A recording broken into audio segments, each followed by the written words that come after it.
Hi, my name is Benjamin Johnston. And I'm Erin Stetzer. We're here to discuss my beautiful kitchen that we had the pleasure of building with Erin Stetzer. Yay! Let's go. So we get questions all the time about how we address lighting in our kitchen. And what's super exciting for us is just all the bells and whistles and the technology we built in to make sure that it was a beautifully lit space, day or night.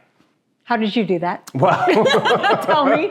Well, it was funny because this is a kitchen that is kind of landlocked, meaning there's no windows that kind of allow us to view out into a yard to get beautiful natural light. So how we address that is that we have a huge 13-foot wide window from the family room that brings in generous natural light, and we also have the atrium that floods the center of this space with beautiful natural light. So you do feel like you're part of the outside. You do. We're facing that window right now. As much as we can. Our sink is even oriented towards the window, so if we're washing dishes or anything, it's facing, obviously, the outdoors. That was a way for us to address bringing natural light into a windowless kitchen. So in kitchens, from the architecture perspective or even the design perspective, what would the normal layout be? A lot of times you're going to see a kitchen window looking out onto a driveway or looking out to a side yard to bring in natural light. Typically it's adjacent to a garage so that you have the ease of bringing groceries in, which is exactly what we had, but that garage and the placement we had to have on our site prevented us from having a window in the space. Mm-hmm. So one of the ways that we also addressed bringing in artificial light was through various layers. So we have obviously the recessed can lights that are above our space. We have this gorgeous chandelier, Murano chandelier that floats above the space. And we also have these fantastic brutalist sconces that you can see on the rear of the wall.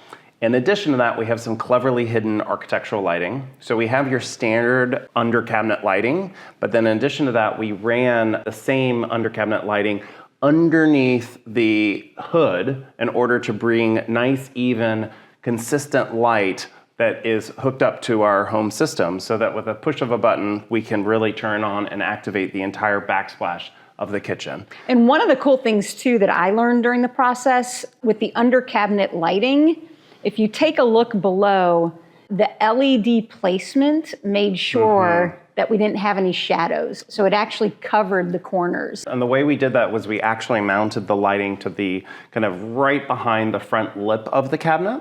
And we have it shining at a 45-degree angle back towards the backsplash and to the counter. And that just provides that perfectly even, beautiful light. Mm-hmm. So that was the way we addressed it. Mm-hmm. How about below the island here? And that's a great question. It was a concern that because of how massive this stone island is, that this would get dark and shadowy. And we didn't want anyone to miss out on the details that we designed into the kitchen island base. So we have this fabulous fluted island base, and we provided LED lighting on the underneath side of that to wash the underneath side of this island with light. And remember, with LED lighting, you can only bend it a certain way, the tape. This was super cool. So a lot of times when you have LED lighting, you're going to find it in a channel, and the channel is going to have a diffuser. But the new advances that they've had, and which by the way means it's a rigid structure and it can only go in straight lines.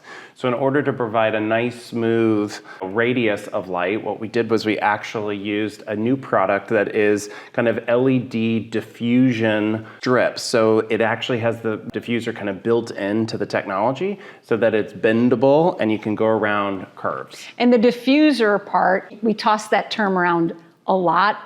The diffuser is sort of a lens, would you say, that smooths out the spray of the light. Correct, because otherwise you would see diode, diode, diode, diode of the LED. And so sometimes that can be a really harsh light. And we knew with this raised island, we didn't want to be in a position where we were sitting down maybe in the family room and could look up and see the diodes of the LED. So we really were looking for this technology to bring that soft diffuse light. Yeah, so I think you just went all the layers of lighting, recess cans to chandelier to sconce to under cabinet lighting. Gotta have all the layers. You gotta have all of it. And look, right? It's perfect. Yes. You nailed it.